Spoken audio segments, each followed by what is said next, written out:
En la actualidad, la traducción es una disciplina de gran importancia y es reconocida por todo el mundo. Entonces, el día de hoy conoceremos los orígenes de la traducción. En primer lugar, es importante resaltar que gracias al asentamiento de la escritura es que podemos tener la traducción. Desde la prehistoria el ser humano ha buscado plasmar lo que pasa en su día con día. Entonces, los historiadores creen que todas esas pinturas rupestres que se encuentran en diferentes lugares van más allá de solo arte. Estos poseían un mensaje, buscaban compartir ya algo. Entonces, ya civilizaciones más avanzadas, por ejemplo, en Mesopotamia es donde surge la escritura en el año 3500 a.C. con los sumerios. Y bien, los egipcios tuvieron un papel importantísimo en la historia de la traducción, y esto es porque la comprensión de los jeroglíficos cambiaron el curso de esto. Entonces, bien, comprendamos o recordemos que los jeroglíficos son un sistema pictográfico. Esto quiere decir que sus símbolos no solo representan sonidos, sino que representan un sentido completo.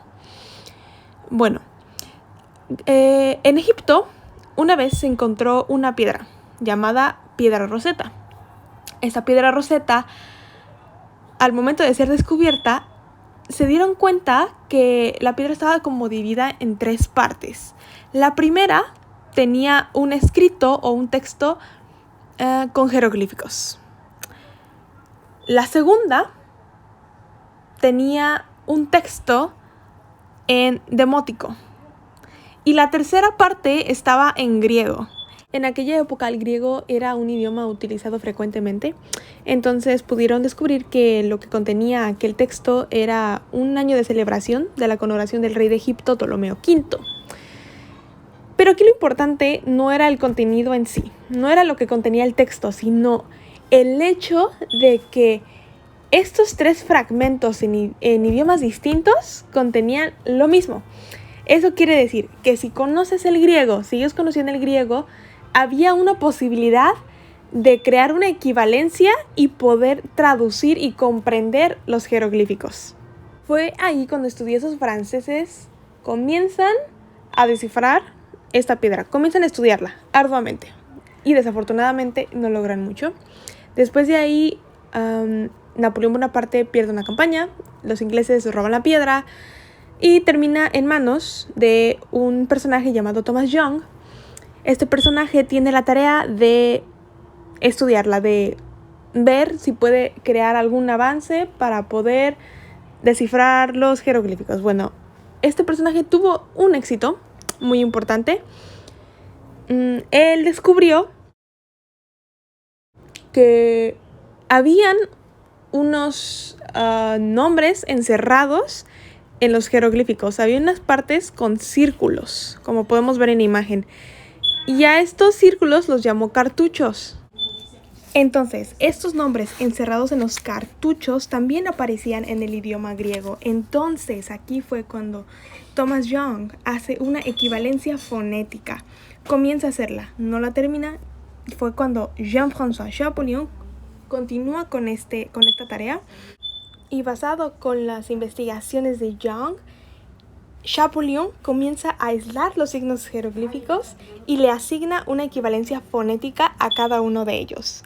Y esto trae como consecuencia que por primera vez se puedan leer los jeroglíficos de la Antiguo Egipto.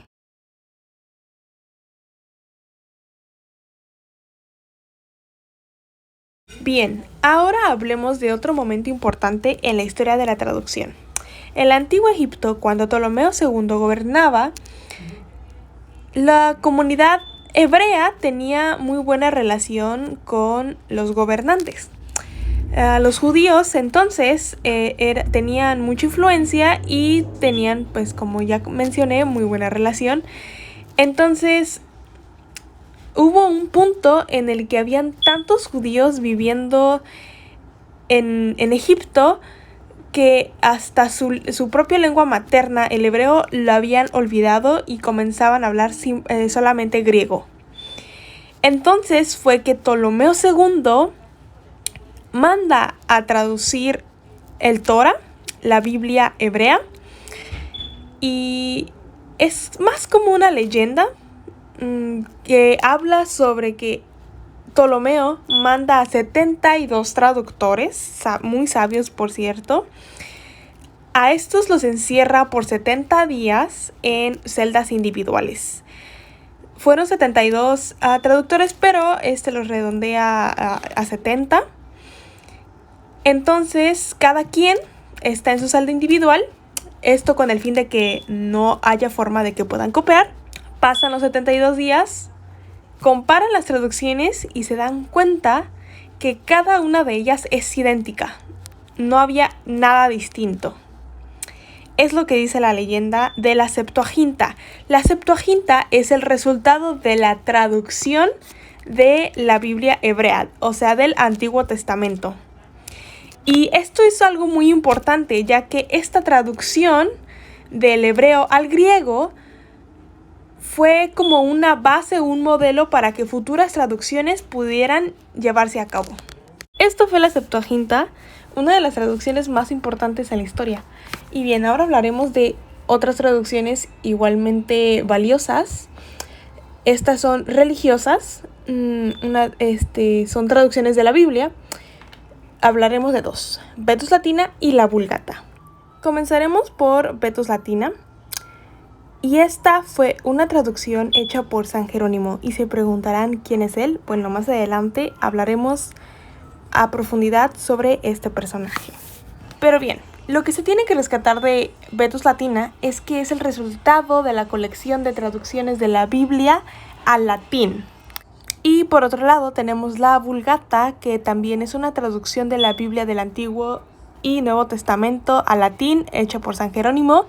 Esta con mayor importancia, ya que la Iglesia Católica utiliza esta traducción como su Biblia. O sea, ya la utiliza la misma Iglesia Católica. Esto es porque San Jerónimo va a utilizar como fuente original la Biblia en hebreo. Entonces no se va a basar en traducciones previas, por ejemplo con Vetus Latina, que se basó en la Septuaginta, y esto va a dar como resultado una traducción menos contaminada y más asertiva. Estas aportaciones se las debemos a San Jerónimo, del cual ahora sí hablaremos en este instante. Y ojo, además de ser un historiador, teólogo, entre otras cosas, él es un gran traductor, que aporta algo muy importante que se llama sentido por sentido. Y esto se basa en que si tú vas a traducir, no lo vas a hacer palabra por palabra, lo vas a hacer sentido por sentido. Entonces, para San Jerónimo, una traducción es ir más allá de solo conocer el idioma original y la lengua meta. Se refiere a comprender el texto que vas a traducir y poder tener una equivalencia más acertada. Y bien, a lo largo de la historia tendremos más personajes igual de importantes con grandes aportaciones a la traducción. Por ejemplo, tenemos a Cícero, que él habla de algo titulado verbo proverbo, donde habla que no es la cantidad de palabras, sino el peso de la traducción lo que importa. Hay otro personaje llamado Horacio, que incluye o que aporta el término de fidelidad. Es que el texto tiene que ser fiel, el texto meta tiene que ser fiel al texto original. Entre otros personajes, vamos a tener diferentes aportaciones que hasta la actualidad se van a ir utilizando. Otra cosa que podemos rescatar, ya para terminar, es que las traducciones que se van a ir haciendo van a ser con los idiomas cuyos hablantes tienen un gran poder, ya sea político o religioso, en la determinada época. Por ejemplo, se empieza a traducir en latín cuando el Imperio Romano comienza a tener ya poder y la religión cristiana también. Entonces ya se deja de traducir, por ejemplo, de textos hebreos a griego, se comienza a traducir del griego a latín. Y, por ejemplo, cuando en el antiguo Egipto el hebreo deja de usarse, se comienza a traducir en griego porque es el idioma que se utiliza en aquella época. Entonces, es cuestión también de ver en qué época de la historia nos estamos ubicando para saber qué idioma meta es el que va a tener mayor importancia. Para finalizar, voy a leer este extracto de las palabras de San Jerónimo en uno de los métodos que ya hablé sobre la traducción de sentido por sentido. Y dice, For I myself not only admit but freely proclaim that in translating from Greek, I render sense for sense and not word for word, except in the case of Holy Scriptures when even the order of the words is a mystery.